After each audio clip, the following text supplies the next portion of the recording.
नमस्कार दोस्तों, नर्सिंग के इस यूट्यूब चैनल पर आप सभी का स्वागत है। आज की इस वीडियो में हम लोग आरआरबी नर्सिंग की प्रिपरेशन के बारे में जानेंगे। इस वीडियो में हम लोग आरआरबी नर्सिंग का जो भी एग्ज़ाम है, आने वाला एग्ज़ाम है, उसके बारे में जानेंगे।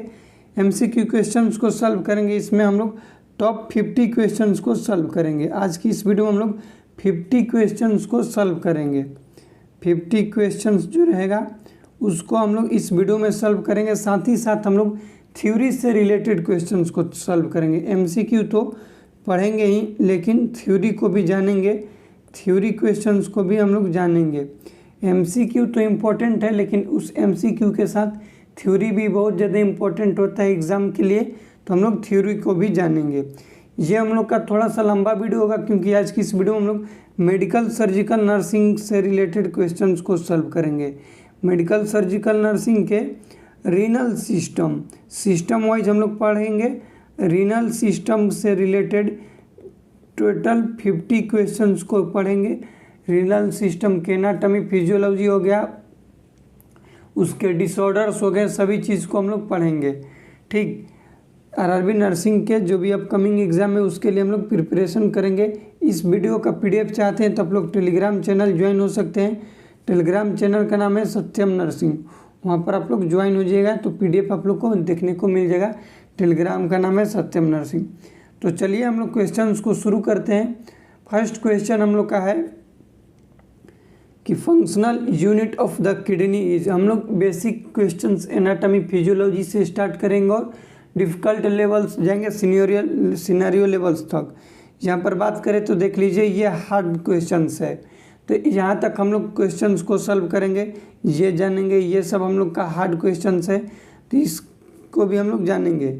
लेकिन स्टार्टिंग करेंगे हम लोग कहाँ से, तो एकदम इजी क्वेश्चंस ले।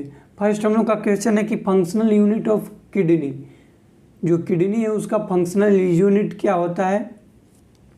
ऑप्शन ए है नेफ्रॉन, ऑप्शन बी है ग्लोमेरुलस, ऑप्शन सी है लूप ऑफ हेनले और लास्ट ऑप्शन है कलेक्टिंग डक्ट। तो हम लोग जानते हैं कि जो किडनी है इसका स्ट्रक्चरल एंड फंक्शनल यूनिट होता है नेफ्रॉन। अब इसका हम लोग एनाटॉमी जान लेते हैं। किडनी का एनाटॉमी थोड़ा सा जानेंगे। जहाँ पर एक इमेज हम ऐड किए हैं, यहाँ से हम लोग जानेंगे। ये किडनी का हम लोग का है तो anatomy.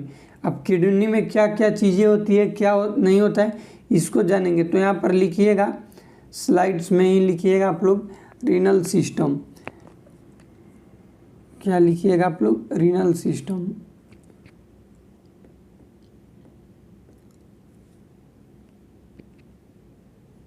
Renal system.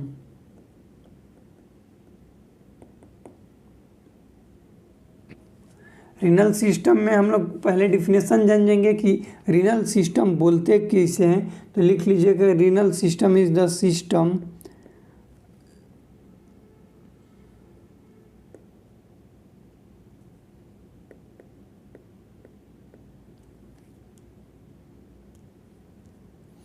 renal system is the system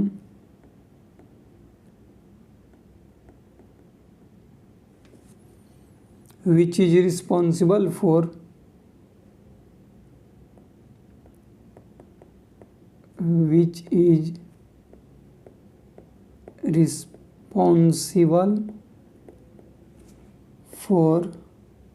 formation of urine,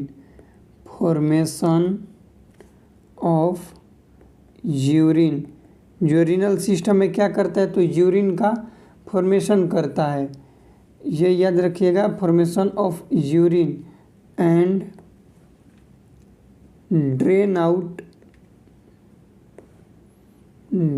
the urine from the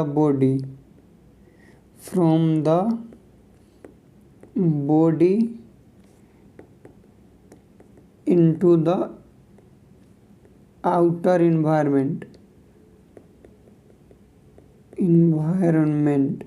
ये रीनल सिस्टम का सिंपल सा डिफिनेशन है कि जो हम लोग का रीनल सिस्टम है क्या करता है, तो यूरिन का फॉर्मेशन करता है और यूरिन को क्या करता है, तो ड्रेन करता है। ड्रेन मतलब कि बाहर भी निकलता है। आप लोग बोलेंगे ये कैसा बात है, यूरिन बनाता भी है और यूरिन को बाहर भी निकलता है। तो हाँ, रीनल सिस्टम हम लोग का एक ऐसा सिस्टम है जो कि यूरिन को बनाता भी है और यूरिन को बाहर भी करता है, ड्रेन आउट भी करता है। इस सिस्टम को हम लोग बोलते हैं रीनल सिस्टम, और इसको हम लोग एक्सक्रेटरी सिस्टम के नाम से भी जानते हैं। क्यों? क्योंकि यूरिन को बाहर निकालता है, ड्रेन करता है, इसलिए लिख लीजिएगा कि रीनल सिस्टम को हम लोग क्या बोलते हैं, तो एक्सक्रेटरी सिस्टम बोलते हैं। एक्सक्रेटरी सिस्टम भी बोलते हैं। रीनल सिस्टम को हम लोग क्या बोलते हैं, तो एक्सक्रेटरी सिस्टम भी बोलते हैं। इसको आप लोग याद रखिएगा।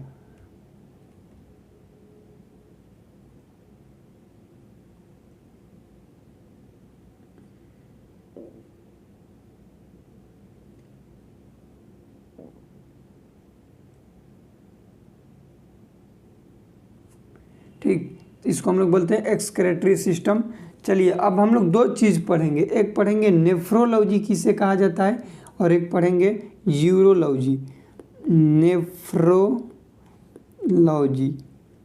नेफ्रोलॉजी का मतलब क्या होता है और एक हम लोग पढ़ेंगे कि यूरोलॉजी का मतलब क्या होता है।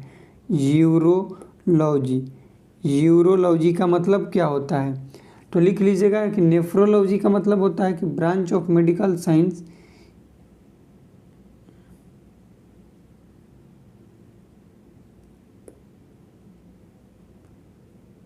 नेफ्रोलॉजी में क्या लिखेंगे, branch of medical science, branch of medical science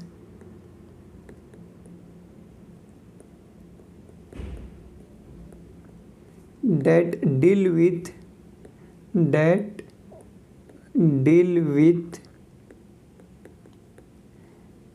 medical condition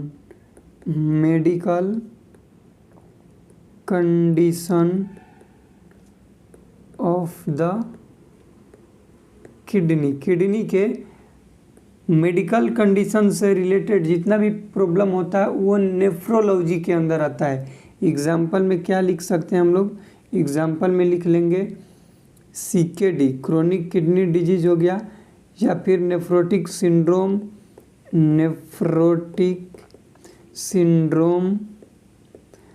glomerulonephritis, जितना भी मेडिकल कंडीशंस है उसको हम लोग किसके अंदर इंक्लूड करते हैं, तो नेफ्रोलॉजी के अंदर इंक्लूड करते हैं। अब हम लोग जानेंगे कि यूरोलॉजी किसे कहा जाता है, तो यूरोलॉजी सर्जरी से रिलेटेड डील करता है। क्या इसमें लिखेंगे कि branch of medical science that deal with surgical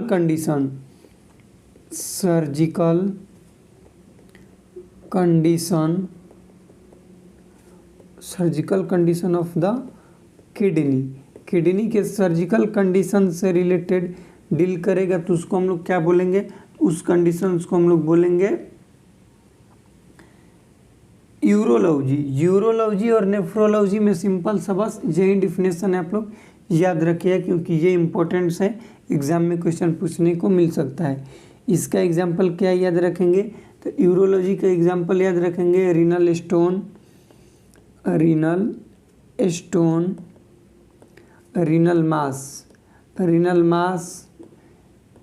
मास हो गया, या फिर जितना भी है ब्लैडर मास हो गया, ये सब किस में आएंगे, तो यूरोलॉजी में आएंगे। उसके बाद आप लोग नेक्स्ट लिखिएगा कि जो हम लोग एक्सक्रेटरी सिस्टम पढ़ते हैं इसमें पार्ट्स क्या क्या होते हैं, पार्ट्स ऑफ रीनल सिस्टम लिख लीजिएगा, पार्ट्स ऑफ रीनल सिस्टम में कौन कौन से पार्ट्स होते हैं उसको हम लोग जानेंगे। ये जो हम लोग का वीडियो है कंप्लीट रीनल सिस्टम से रिलेटेड है। थ्योरी प्लस MCQ क्वेश्चंस को हम लोग आज की इस वीडियो में सॉल्व करेंगे, तो इसको थोड़ा अच्छे से आप लोग पढ़िएगा। तो पार्ट्स में हम लोग जानेंगे कि रीनल सिस्टम में क्या क्या होते हैं। दो होता है किडनी, यहाँ पर लिखिएगा क्या क्या होता है, तो दो होता है किडनी होता है कितना, तो दो होता है। दो होते हैं यूरेटर होते हैं दो, एक होता है ब्लाडर और एक होता है यूरेथ्रा, एक होता है यूरेथ्रा। ये पार्ट्स हैं किसके, तो रीनल सिस्टम के। यहाँ पर देख लीजिएगा किस तरीके से होता है।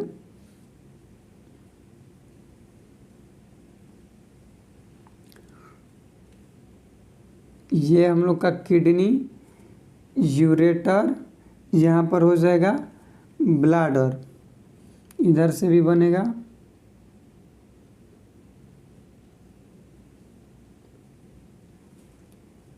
ये यूरेटर, और यहाँ पर रिजर्वर के रूप में क्या होता है, तो ब्लैडर होता है। अब ब्लैडर से निकलता है यूरेथ्रा। ये हो गया हम लोग का किडनी,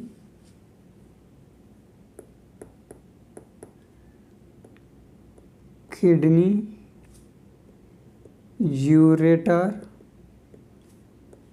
यूरिनरी ब्लैडर, यूरेथ्रा। इसको आप लोग याद रखिएगा, ये एनाटॉमी हो गया। नेक्स्ट अब दीजिएगा किडनी से रिलेटेड, हम लोग किडनी के बारे में जानेंगे। नेक्स्ट हम लोग का रहेगा किडनी, जो कि इम्पोर्टेंट है। Anatomy, physiology, function of kidney, urine कैसे बनाता है, ये सभी चीज़ें जानेंगे। किडनी दे दिए, अब लिखिएगा किडनी के बारे में। किडनी क्या है, तो इम्पोर्टेंट ऑर्गन है यूरिनरी सिस्टम का, लिख लीजिएगा कि it is the important organ. ये सब तो जानते हैं। किडनी के मेजरमेंट में लिखेंगे कि किडनी जो होता है ये क्या है, तो किडनी एक रेट्रोपेरिटोनियल ऑर्गन है। किडनी क्या है, रेट्रोपेरिटोनियल ऑर्गन है। एग्जाम का क्वेश्चन है, रेट्रोपेरिटोनियल ऑर्गन है।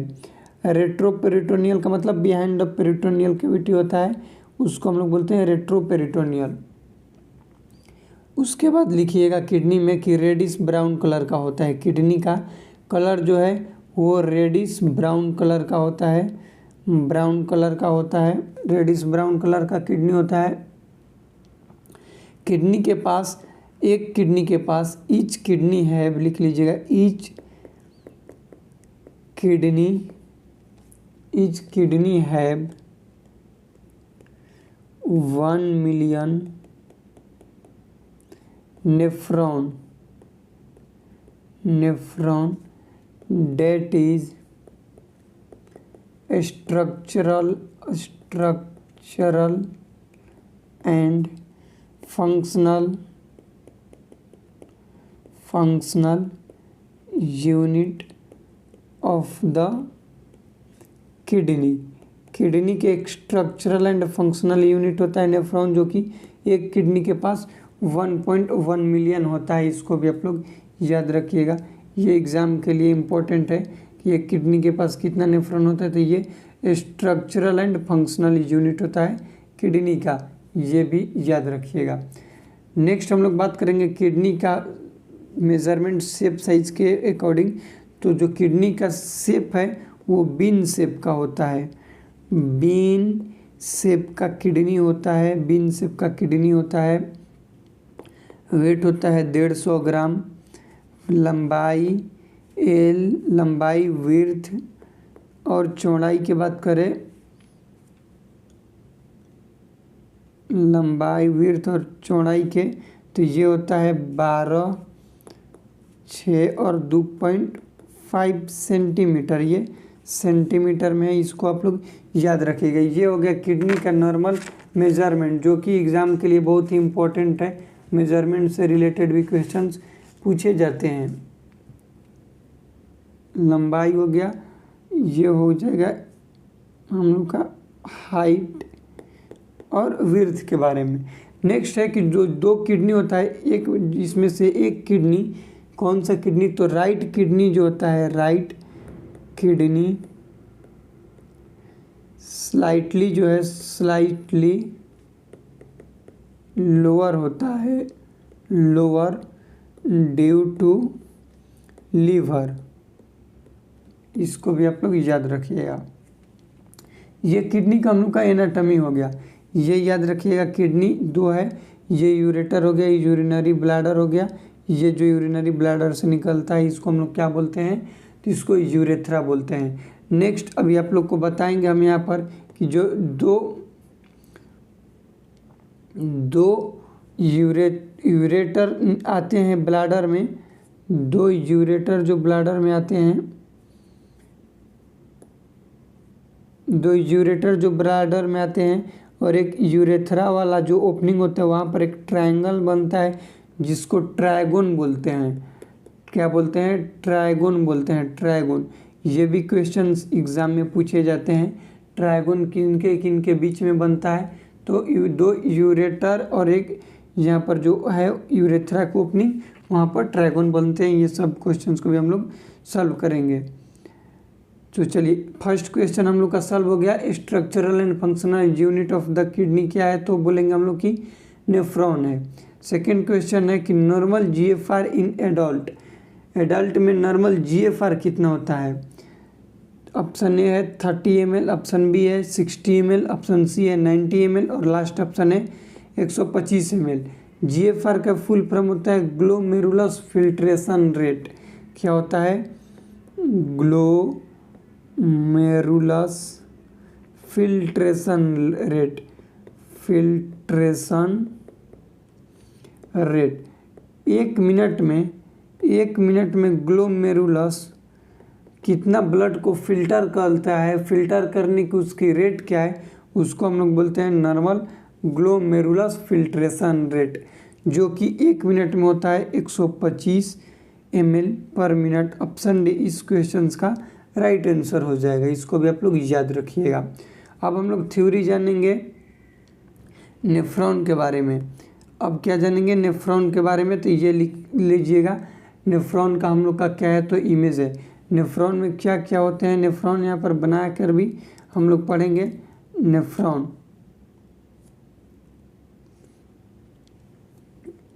अब हेडिंग दे दीजिएगा nephron.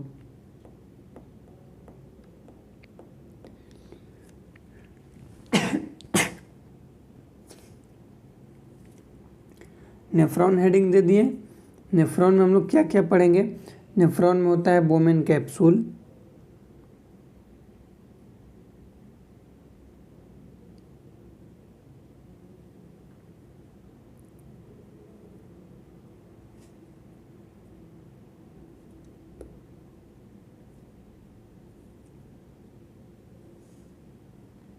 Loop of Henle, PCT, DCT, collecting duct. Last में क्या आ जाएगा? Collecting duct.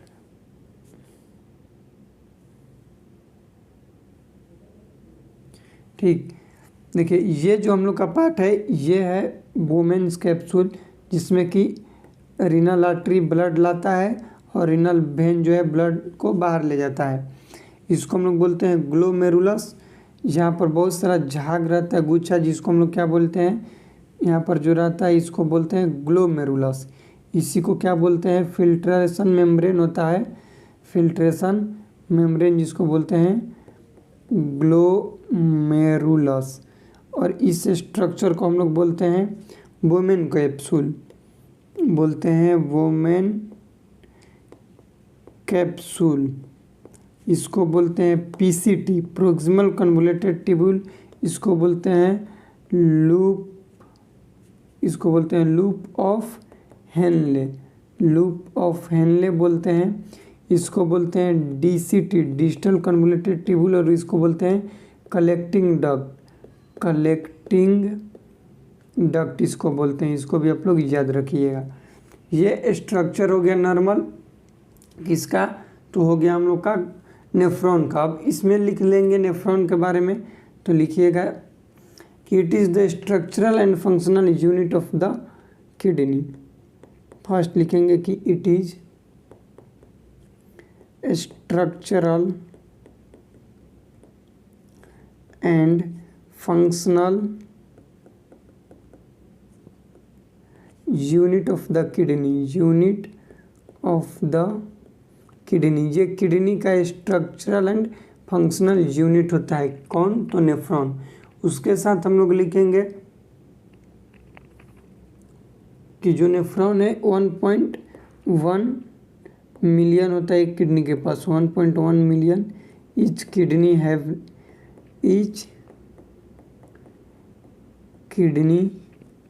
Have nephron.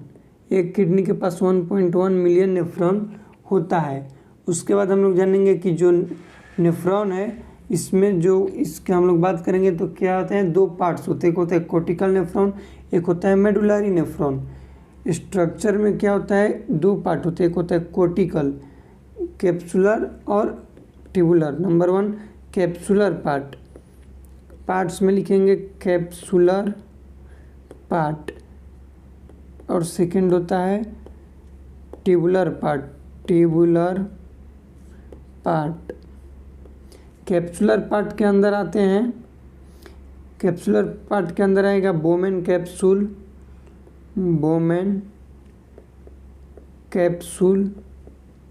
Glomerulus. जबकि ट्यूबुलर पार्ट में आएगा PCT proximal convoluted tubule, loop of Henle DCT distal convoluted tubule, और लास्ट आ जाएगा collecting duct CT collecting duct. सबका फुल फॉर्म लिख लीजिएगा, पैरोक्सिमल कन्वोल्यूटेड ट्यूब्यूल,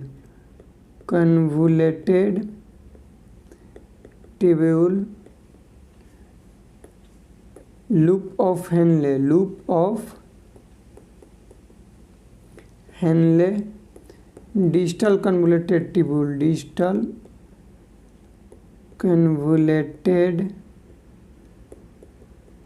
ट्यूब्यूल, और लास्ट आएगा कलेक्टिंग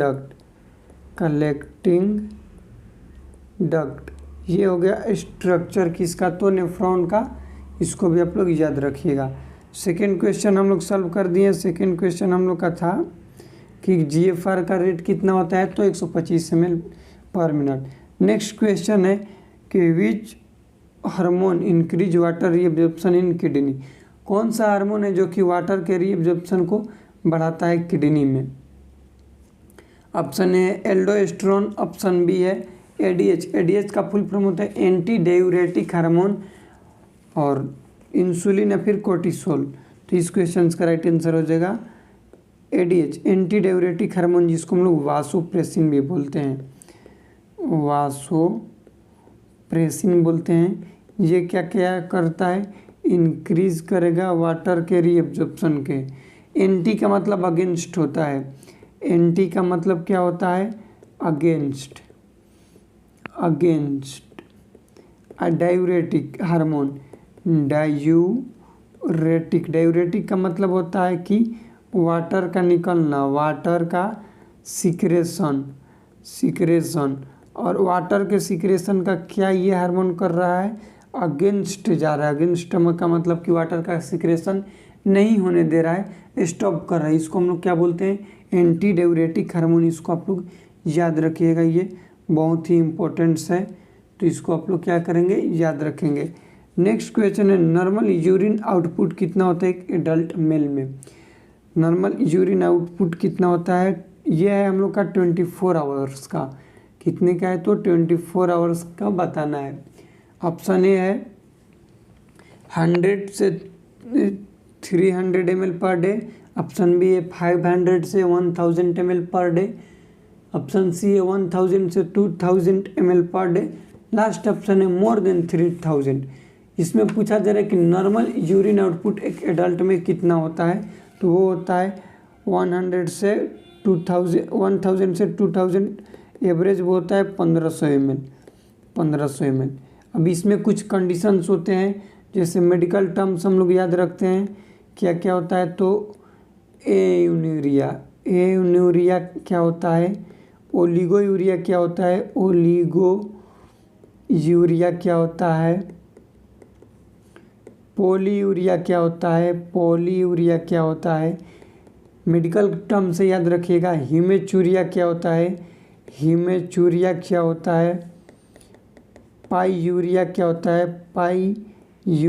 होता है, डिसयूरिया क्या होता है। एयूरिया का मतलब यूरिन आउटपुट कम हो जाता है 100 ml पर 24 आवर्स।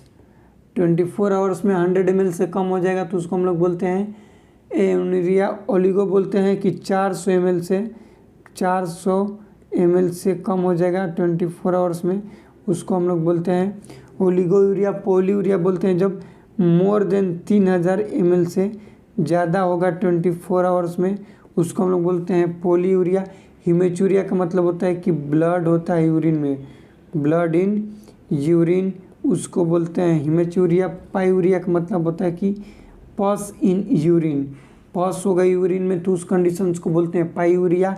ड्यूसूरिया का मतलब होता है पेनफुल मिक्चुरेशन, पेनफुल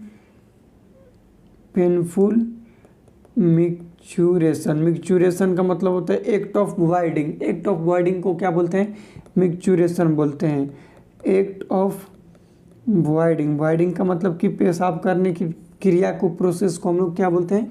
वॉइडिंग बोलते हैं। इसको भी आप लोग याद रखिएगा। नेक्स्ट क्वेश्चन है नॉर्मल पीएच कितना होता है? किडनी का तो होता है, यूरिन का तो 4.5 से 8 होता है। ऑप्शन बी इस क्वेश्चन का राइट आंसर हो जाएगा। ठीक, इसको आप लोग याद रखिएगा। चलिए नेक्स्ट हम लोग थ्योरी पढ़ लेते हैं। थ्योरी में जानेंगे फंक्शन ऑफ किडनी। लिखिएगा फंक्शन ऑफ किडनी। क्या लिखेंगे? Function of kidney, function of kidney. Kidney का क्या क्या फंक्शन होते हैं ये चीज़ हम लोग जानेंगे कि what is the major function of the kidney. तो टोटल 6 फंक्शन होता है। नंबर 1 दे करके लिखिएगा किडनी का फंक्शन जो है formation of urine,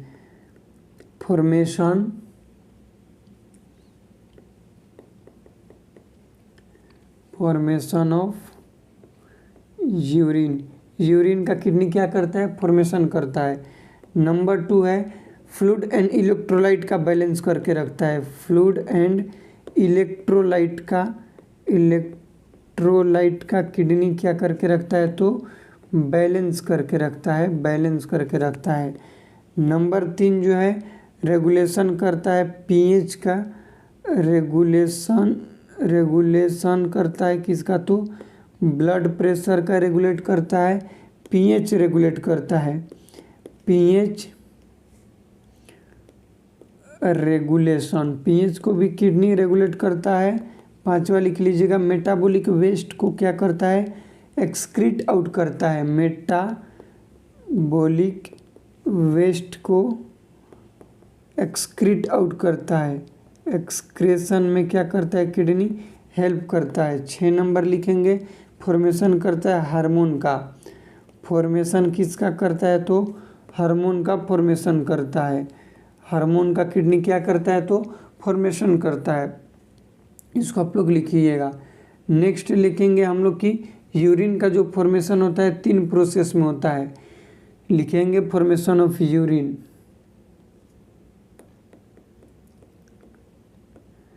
formation of urine. Formation of urine 3 process में होता है। नंबर 1 होता है फिल्ट्रेशन, नंबर 2 होता है सेलेक्टिव रीअब्जॉर्प्शन,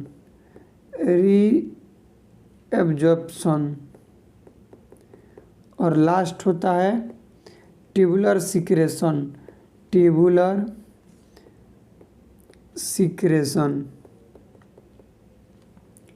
फिल्ट्रेशन में क्या क्या होता है? तो फिल्टर्ड होता है जिसमें ग्लूकोज ये सब चीज़ फिल्टर होता है। किसमें? तो पीसीटी में, प्रोक्सिमल कन्वोल्यूटेड ट्यूबुल में। इसको भी आप लोग याद रखिएगा। 3 प्रोसेस इसका याद रखेंगे। नेक्स्ट क्वेश्चन है हम लोग का है पॉलीयूरिया सिनिन। पॉलीयूरिया कौन सी बीमारी में देखने को मिलता है? तो पॉलीयूरिया डायबिटीज़ मेलाइटस में देखने को मिलता है। याद रखिएगा डायबिटीज़ मेलाइटस में क्या देखने को मिलता है? पॉलीयूरिया। 3P साइन देखने को मिलता है। 3P साइन किस में देखने को मिलता है? तो डायबिटीज़ में, जिसमें होता है पॉलीयूरिया,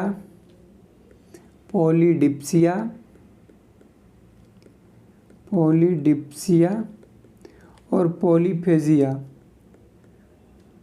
पॉलीफेजिया। भूख भी बहुत ज़्यादा लगता है। 3P साइन होता है। और किस में? तो पाइलोरिक स्टेनोसिस में भी होता है। 3p साइन किस में होता है? तो हाइपरट्रोफिक पाइलोरिक स्टेनोसिस, जिसमें होता है प्रोजेक्टाइल वोमिटिंग,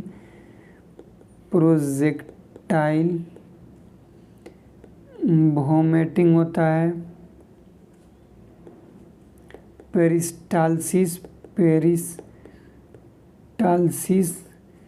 विजिबल होता है लेफ्ट से राइट की ओर, और क्या होता है? तो पाल्पेबल ओलाइव शेप मास,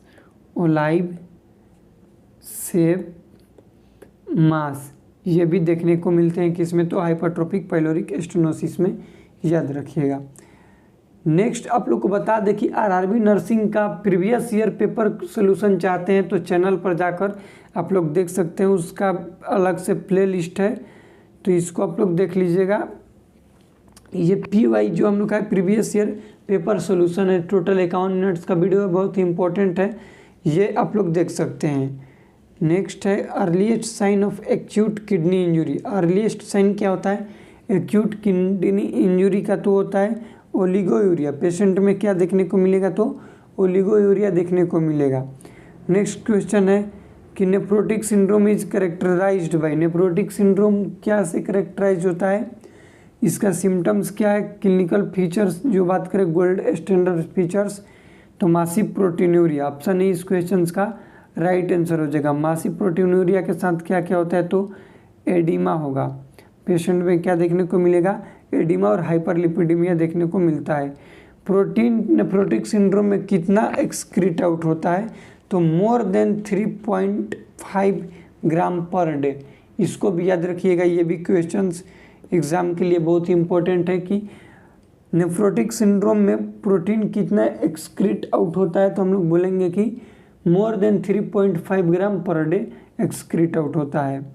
नेक्स्ट क्वेश्चन है क्लासिकल ट्राइड क्या क्या होता है नेफ्रोटिक सिंड्रोम में? ट्राइड सिम्टम्स क्या क्या देखने को मिलते हैं?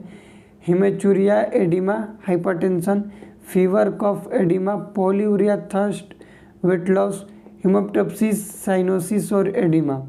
हिमेचूरिया मतलब होगा ब्लड, और ब्लड जिस कंडीशंस में आएगा उस कंडीशंस को हम लोग क्या बोलते हैं? नेफ्रोटिक सिंड्रोम नहीं बोलते हैं, नेफ्राइटिस सिंड्रोम बोलते हैं। क्या बोलते हैं? नेफ्राइटिस सिंड्रोम बोलते हैं, जिसमें ब्लड आएगा उसको बोलते हैं नेफ्राइटिक सिंड्रोम। पॉलीयूरिया होगा, थर्स्ट होगा और वेट का लॉस भी होगा। ये होगा पॉलीयूरिया होगा, थर्स्ट और वेट का लॉस, तो ऑप्शन सी इस क्वेश्चन का राइट आंसर होगा इस ऑप्शंस के अकॉर्डिंग।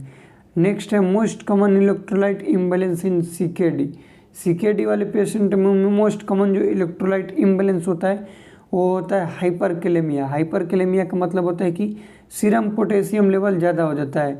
नॉर्मल होता है 3.5 to 5.1 milliequivalent per litre. इससे ज़्यादा हो जाएगा सीरम पोटेशियम लेवल, जिसको हम लोग क्या बोलते हैं? हाइपरकैलेमिया बोलते हैं, जिसमें इम्पोर्टेंट सिम्टम्स देखने को मिलता है टॉल टी वेव पेशेंट में देखने को मिलता है, तो इसको भी आप लोग याद रखिएगा। ठीक, नेक्स्ट क्वेश्चन है ECG changes in hyperkalaemia.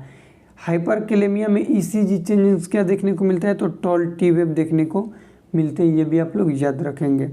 Next question है cloudy dialysis effluent indicate. Effluent का मतलब कि जो भी सिक्रेशन निकल रहा है पेरिटोनियल डायलिसिस का, वो सिक्रेशन कैसा निकल रहा है? क्लाउडी निकल रहा है। तो ये क्या चीज़ को इंडिकेट करेगा? तो ये पेरिटोनाइटिस को इंडिकेट करेगा, इसको भी आप लोग याद रखेंगे, ये भी बहुत ही इंपॉर्टेंट क्वेश्चन है, पेरिटोनाइटिस को इंडिकेट करेगा। नेक्स्ट क्वेश्चन है हम लोग का सिनेरियो बेस्ड क्वेश्चन है कि 65 years old man develop septic shock. 65 years old man है जिसको सेप्टिक शॉक डेवलप हो रहा है। His urine output has been 180 ml in last 12 hours. 180 ml हुआ है कब? तो 12 घंटा में, मतलब कि 24 घंटा के हम लोग बोलेंगे तो कितना हो जाएगा? तो ये हो जाएगा हम लोग का 360 ml कब होगा तो 24 आवर्स। तो ये क्या है तो एक ये है ओलिगो यूरिया कंडीशन शो है। उसके साथ साथ क्या देखने को मिलेगा, सीरम क्रिएटिनिन बढ़ा हुआ है, राइज है 0.9 से बढ़कर कितना हो गया तो 2.3 mg/dl हो गया विद इन 48 आवर्स। तो प्रायोरिटी मैनेजमेंट क्या होगा उस पेशेंट में। सिंपल सा क्वेश्चन ये बोल रहा है, क्वेश्चंस का ध्येय ये है कि 65 ईयर्स ओल्ड एक मेल पेशेंट है जिसका यूरिन आउटपुट कम है, 12 घंटा में 180 ml किया है और उसका जो क्रिएटिनिन लेवल है नॉर्मल कितना होता है तो 0.9 mg/dl, इससे बढ़ के 2.3 mg/dl हो गया है 48 आवर्स के अंदर में ही। तो प्रायोरिटी मैनेजमेंट नर्सिंग मैनेजमेंट क्या होगा। Option A encourage oral fluid, option B है notify the physician immediately and monitor fluid balance closely, option C है एडमिनिस्टर पोटेशियम सप्लीमेंट और लास्ट ऑप्शन है रेस्ट्रिक्ट करेंगे सोडियम कंप्लीटली।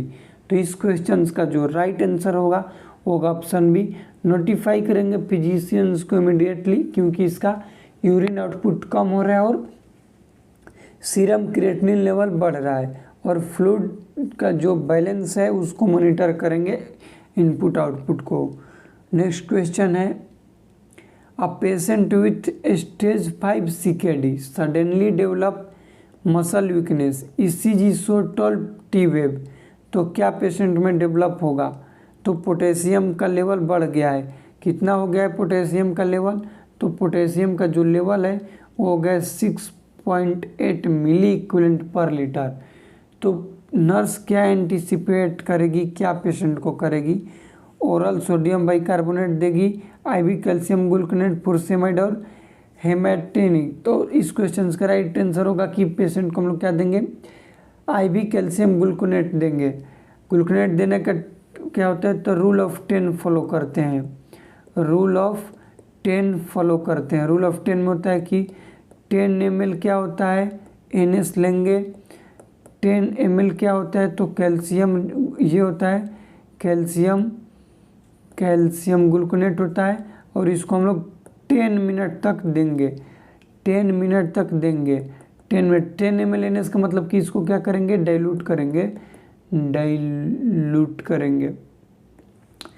मिनट तक देंगे। ये कैल्शियम ग्लूकोनेट देने का तरीका है। नेक्स्ट क्वेश्चन है कि 30 minute after starting haemodialysis, 30 minute बाद आफ्टर क्या हो गया हीमोडायलिसिस स्टार्ट के बाद patient complain headache, nausea, confusion, restlessness. तो ये क्या है तो ये मोस्ट कॉमन कॉम्प्लिकेशन बोल सकते हैं। क्या चीज़ होता है डिसइक्विलिब्रियम सिंड्रोम, डायलिसिस का मोस्ट कॉमन कॉम्प्लिकेशन देखने को मिलता है डिसइक्विलिब्रियम सिंड्रोम।